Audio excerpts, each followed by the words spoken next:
Global Residential School. Today we are going to learn about recycle. In our daily life, we are using plastic and we are throwing them out.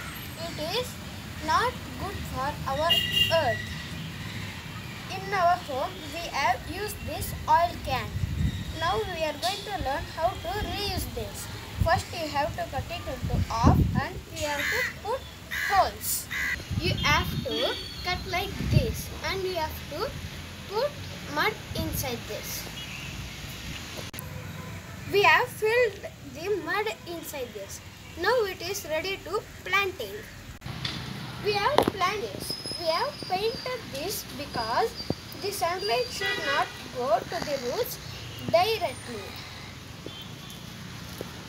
I have did more recycled pots. Now I am going to show you. This is 25 liters can. We have cut into half and we have put plants in that. This is paint bucket.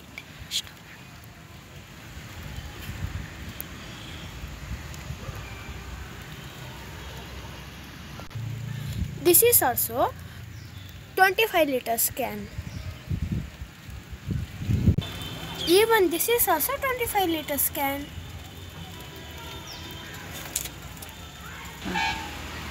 I have did more recycle pots. You can also do more recycle pots and you can frame a kitchen garden. Thank you.